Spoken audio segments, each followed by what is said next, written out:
Bem, vamos lá. Então, como o que acabamos de ouvir agora, esta tarde, como isso se relaciona com a mensagem da justiça pela fé?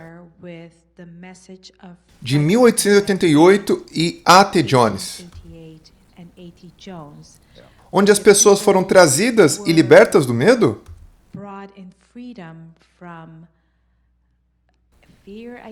Eu penso, se você pudesse expandir sobre isso, número 1. E número 2, nosso propósito é reivindicar o caráter de Deus. Então, eu não quero me expressar de maneira errada. Deus precisa de nós? Sim, Deus precisa de nós. Eu vou falar sobre esse último ponto e depois voltaremos para o primeiro. Deus nunca opera independentemente do povo que Ele chama, porque Ele está em julgamento, lembre-se disso. Ele está em julgamento. Romanos 3:4 é muito importante. Deus está em julgamento nessa experiência. Portanto, se Ele não tiver testemunhas ao lado dele, como Ele pode ser reivindicado? Ele tentou fazer isso através de Israel, não foi? Eles deveriam ser as testemunhas do caráter de Deus para todo mundo. E ao invés disso, eles voltaram para si mesmos, com seus próprios preconceitos, contra as pessoas que não eram como eles. Então eles falharam e crucificaram o Filho de Deus. Ele tentou isso novamente na primeira geração, e não funcionou muito bem. Ele tentou na reforma e não funcionou muito bem. E agora ele chegou à última geração de pessoas nesta terra. E portanto, se esse povo não mostrar ao universo que o que Deus diz pode acontecer, quem irá? Israel não fez isso. A reforma não continuou. Então Deus está eu diria, desesperado por uma última geração chamada de 144 mil, que irá demonstrar para o universo, porque eles são os jurados. Eles decidirão quem está certo e quem está errado. Demonstrar ao universo que o caminho de Deus funciona e sua graça traz um milagre consigo. Então sim, eu acredito que Deus depende dessa última geração. Isso quer dizer que somos nós? Bem, se simplesmente brincarmos, será outra geração e outra geração. Será alguma geração. Alguma geração. Agora, de volta ao primeiro ponto que você perguntou. E sobre a mensagem de 1888.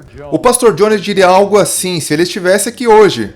Ele diria, você veio a esta reunião e ouviu sobre todas as coisas que devemos fazer e ser para receber o selo de Deus. E você está prestes a morrer, porque você está dizendo, Senhor, isso é impossível! Nós podemos ir para casa desesperados.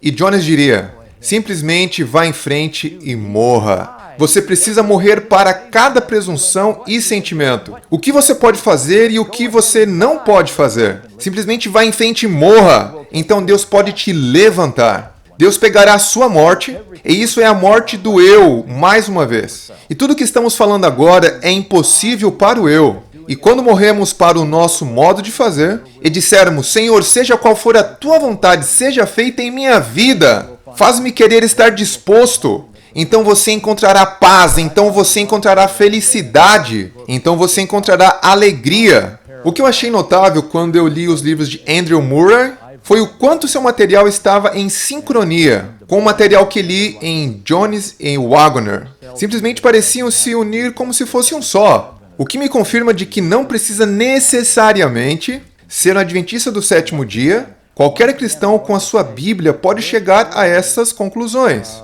Então, mais uma vez eu vou dizer que esta é a mensagem de 1888. E ela significa morrer para tudo que possa ser cumprido pelo esforço humano é viver para Cristo. Cada momento de cada dia em completa entrega. Certo, agora onde estava o próximo? Eu acho que vi aqui, mas talvez não. Lá. Espero conseguir dizer tudo isso que tenho em minha mente. Em minha própria experiência, este esforço está em escolher, querer vencer. Escolher ter a vitória, querer a vitória. Deus nos dá tudo isso, o querer e o efetuar, claro. Mas eu sei como, por exemplo, se você está lidando com ressentimento, ou qualquer coisa que você esteja tendo em seu coração, em sua vida, eu digo a Deus, eu não consigo me livrar disso sozinho, mas eu peço a Deus para fazer isso. Você acertou. O esforço está em fazer a escolha de que o que quer que seja, Dizer, Senhor, eu não quero mais amargura em minha vida. Eu estou doente e cansado de deixar isso controlar minha vida. E suspeitar mal das pessoas. Eu quero ser livre disso. Eu quero ser liberto dessa experiência. Então, eu escolho colocar isso sobre o altar. Eu escolho colocar isso em suas mãos. Eu não tenho tido nenhum sucesso. Aqui está uma oração que eu sugiro que façamos. Senhor, eu tenho esse problema. E ele será diferente para cada um de nós. Porque todos nós temos um problema individual. Pegue só um deles, somente um, não 5 ou 6. Senhor, eu tenho esse problema. Ele está me derrubando. Eu estou me sentindo um hipócrita. Eu não sinto que estou fazendo algo. Eu ponho isso sobre o altar. Eu irei colocar isso em suas mãos. Eu escolho não ser mais esse tipo de pessoa. Eu escolho não ter mais esses pensamentos. Mas eu não consigo cumprir minha escolha. Romanos 7 comprova isso. Então eu peço ao Senhor, e essa é a parte difícil. Eu peço ao Senhor que faça o que for preciso para me libertar desse pecado. E essa é uma forte declaração que fazemos. Se estamos realmente dispostos a fazer essa oração, faça o que for preciso, porque isso pode significar que teremos alguns problemas surgindo em nossa vida que não esperávamos. Talvez Deus terá de nos levar à doença, ou um acidente, ou a perca de um emprego, ou reprovação em um exame, para trazer-nos de volta e falarmos com Ele novamente. E permitirmos Ele operar um milagre em nossas vidas. Nós não sabemos o que será, mas pediremos a Deus que faça o que for preciso para me livrar dessa maneira de pensar. Essa atitude que está destruindo minha vida. Então, até esse momento, estamos dizendo, eu escolho. Esse é o esforço. Realmente significa o que você diz. Vamos facilitar aqui. Se o problema é o abuso de álcool, eu escolho não ir em nenhum lugar perto do bar. Eu escolho evitar os corredores de bebidas na mercearia. Eu escolho não ir onde seja terreno do inimigo para mim. Agora, Senhor, mantenha meus pés indo. Mantenha meus pés na direção certa. Mantenha minha mente em Ti. Então, novamente, a escolha deve ser feita. E enquanto for possível fazer essa escolha, perceberemos que nossos melhores esforços falharão, a menos que tenhamos um milagre de Deus em nossas mãos. Então, o que eu queria acrescentar a isso era, quando você entrega isso a Deus dessa maneira, há uma fé que vem, mas Ele te dá paz e descanso. Isso não quer dizer que eu nunca serei exposto a esse sentimento novamente, mas isso me traz essa paz e conforto ao saber que Ele está cuidando disso. Ele ajuda nisso. Nós podemos ter a paz que vem pela fé, de que Deus respondeu nossa oração. Há uma oração que Deus sempre responde com sim. Muitas vezes Ele diz não. Muitas vezes Ele diz espere um pouco. Mas uma oração que somos sempre respondidos com sim é: livra-me desse pecado em minha vida. Ele sempre responderá isso com sim. Porque não há problema aqui a não ser a sua vontade de ser liberto. Então até esse momento Ele te dá a paz que vem logo após. E quando esse próximo pensamento vem em sua mente, dobre seus joelhos e diga: Senhor, eu fiz um compromisso. Agora me ajude a cumprir esse compromisso. Livra-me desse pensamento agora. E Deus pode conceder essa vitória. Seu ponto está bem colocado. Quem mais? Alguém mais? Bem aqui na frente. Levante sua mão para o alto para te encontrar. Muito bem.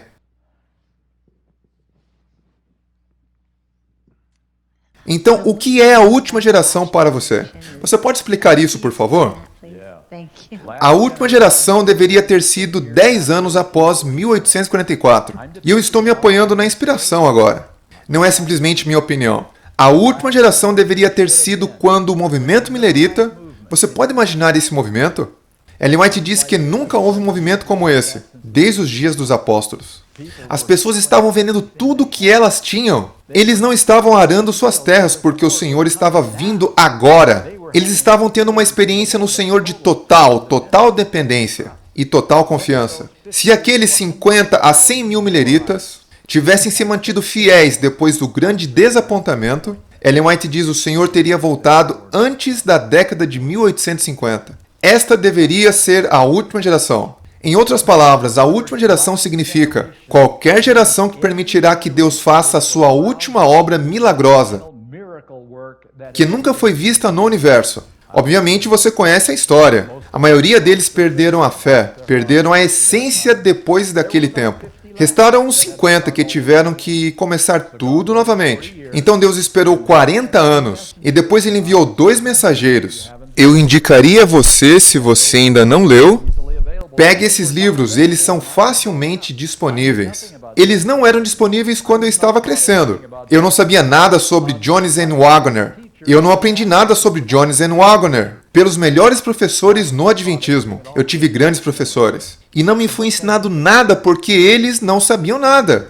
Os livros tinham desaparecido por 60 anos. E apenas pelo trabalho dedicado de alguns missionários da África, esses livros chegaram às prateleiras novamente. E agora estão facilmente disponíveis. Você pode ler por você mesmo o que era a mensagem da transladação de 1888. E diremos que 1888 realmente ia de 1888 até 1895. Esse foi o material da mensagem da transladação preparado. Ellen White foi clara nesse ponto, que a vinda de Cristo deveria ter sido 3 ou 4 anos depois disso. Eu tenho uma apresentação chamada 5 anos para os portais do céu. 1893 deveria ser finalmente nesse momento, quando a última geração seria formada. A mensagem da transladação de Jones and Waggoner estava lá. Ellen White disse que esse era o alto clamor que iria a todo mundo. Esta era a última geração, mas eles disseram: bem, os líderes não estão bem de acordo com essa mensagem. Talvez não seja a mensagem correta. Jones é um tipo de homem ríspido que diz as coisas na cara. Não gostamos muito de sua personalidade. Eles gostavam um pouco mais de Waggoner. Mas eles não se simpatizavam muito com Jones. Eu não sei se nos simpatizamos com Elias. Não é a personalidade do homem ou da mulher que importa. É a mensagem que importa. E nesse caso, sua mensagem foi uma mensagem de como estar sem pecado. Era sobre isso que eles falavam. Assim como Cristo foi sem pecado, a última geração de Deus pode estar sem pecado.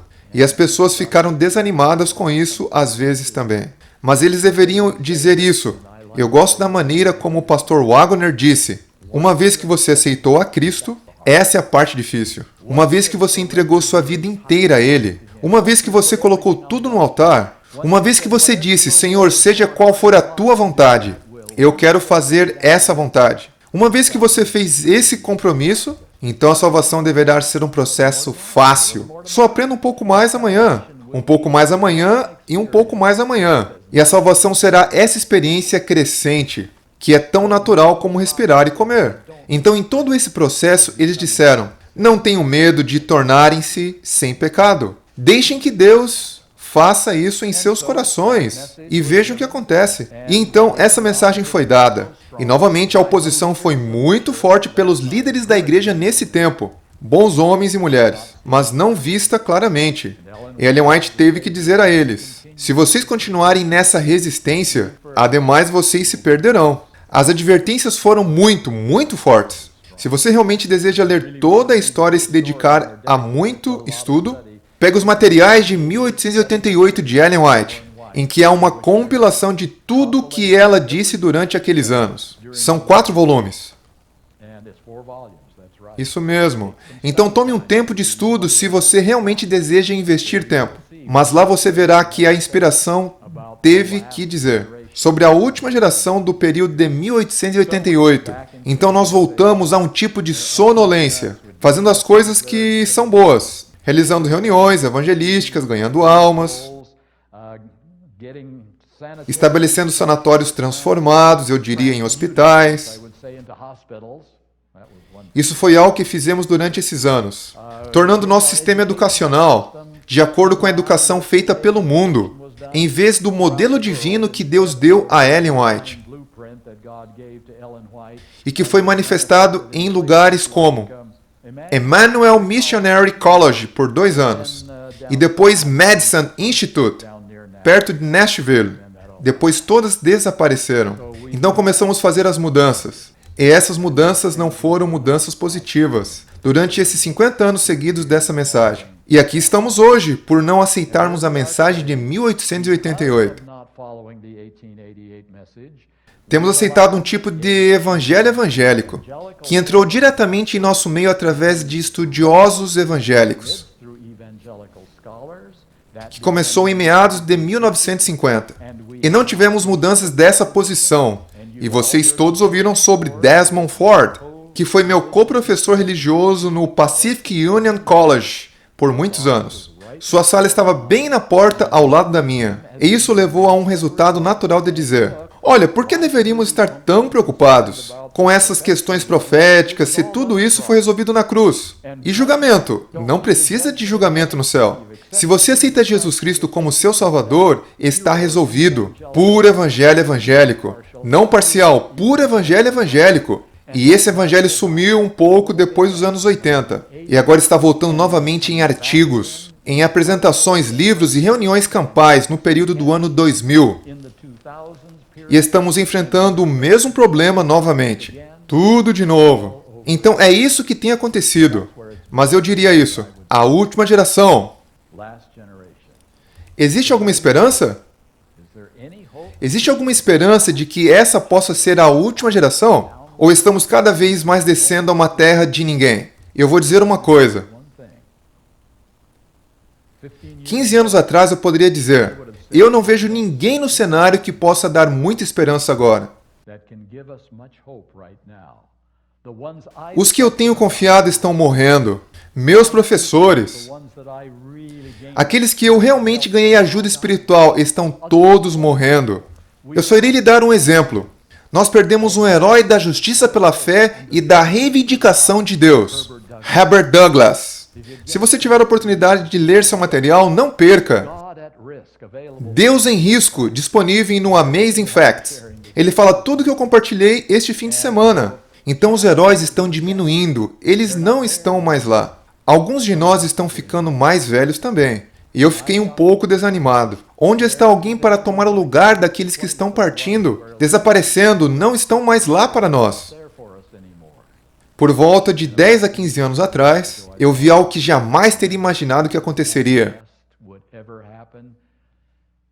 Bem aqui em Loma Linda, onde isso começou. Começou aqui. Logo ali, em um prédio bem no campus da Universidade de Loma Linda. Geração de Jovens para Cristo. Lembra que primeiro eles foram chamados de Conferência Geral? Conferência Geral de Jovens. E as pessoas disseram: isso é confuso, não pode ser. Então, Geração de Jovens para Cristo. E começou, e eu tive o privilégio de falar àqueles jovens. E de repente, minha fé começou a aumentar. Eu vi algo lá que nunca havia imaginado antes. Quero dizer, esses jovens, estou falando de idades de 17 a 30 anos. Esses jovens começaram a ver e entender coisas de uma maneira que eu sabia que eles não recebiam de seus professores. Eles não estavam obtendo isso dos livros que eles foram designados a ler. De onde eles estavam obtendo isso? Eles estavam basicamente fazendo duas perguntas que eu pude perceber. Qual é a verdade e como podemos compartilhá-la? Era isso que eles queriam saber. Qual é a verdade e como podemos compartilhá-la? E o Advent Hope começou a ser um farol no horizonte. Eles não tinham tudo certo. Eles ainda não tinham tudo certo. Todos nós somos cristãos em crescimento, não somos? E esses jovens estavam simplesmente tentando acertar, porque eles viram que algo estava errado. E eles não queriam ir por esse caminho. E eu comecei a ficar grandemente encorajado de que talvez a última geração poderia ser possível. Porque tem que ser uma combinação de gerações, não é? Não é só um homem ou uma mulher, jovem ou velho. É homem e mulher, jovem e velho, movendo-se juntos, com braços unidos e caminhando juntos. Então eu vejo, e eu vivi um bom tempo no Adventismo até agora. Eu vejo mais esperança agora de que essa pode ser a última geração que eu nunca vi em minha vida. Eu certamente não estava presente em 1888. Nós estamos há 120 anos depois disso. Eu não vi em minha vida. Eu fui adventista toda a minha vida. Eu estive em igrejas adventistas, escolas adventistas. Eu estive envolvido no adventismo desde o primeiro dia. Eu nunca vi nada semelhante ao que estou vendo hoje. Eu tenho mais esperança hoje do que nunca tive em minha vida, de que essa possa ser a última geração. Meu testemunho. Mais um, bem ali. Falando sobre a última geração, podemos fazer um paralelo disso com os rápidos eventos proféticos que estão acontecendo hoje? Sim, em outras palavras, podemos ver isso talvez como sendo algo um pouco mais positivo? Essa possa ser por causa do que está acontecendo. Ou isso é independente? Os eventos proféticos são independentes disso? Não são. Aqui está o que eu sugiro para você. Não fique olhando para o que está acontecendo em Roma, como sinal de que Jesus irá voltar. Não fique olhando para o que está acontecendo em Washington, D.C., como um sinal de que Jesus irá voltar. Não é isso que determinará a segunda vinda de Cristo. Não fique olhando para quão perverso pode o mundo se tornar. Então Jesus tem que vir. Apocalipse 7, 1 a 3. Nós lemos, lembram? Deus vai segurar os ventos da destruição. Ele vai segurar Roma. Ele vai segurar Washington, D.C. Ele vai segurar os cenários proféticos até seu povo estar selado. Eu gosto de dizer selável. Selável. Quando seu povo estiver selado, então esses eventos virão juntos em rápida sequência. Sequência rápida, muito obrigado. Em sequência, em que veremos todas essas profecias dos capítulos 12, 13 e 14 de Apocalipse. Iremos ver a imagem da besta totalmente formada. Estamos vendo-a parcialmente. Então eu vou dizer que, porque estamos vendo algumas evidências desse mundo desmoronando, porque estamos vendo evidências da união igreja-estado, tornando-se mais forte. Não só aqui nos Estados Unidos, mas na Europa também. Porque estamos vendo as profecias se cumprindo. Eu vou dizer esperançosamente. Talvez Deus esteja encontrando o seu povo para selar. Porque Ele está permitindo que algumas dessas coisas aconteçam que não imaginaríamos em 30 ou 40 anos atrás. Então, até o momento, é a minha melhor esperança. Eu simplesmente irei dizer isso. Porque não posso ir mais longe do que isso. Eu não tenho nenhum conhecimento do futuro.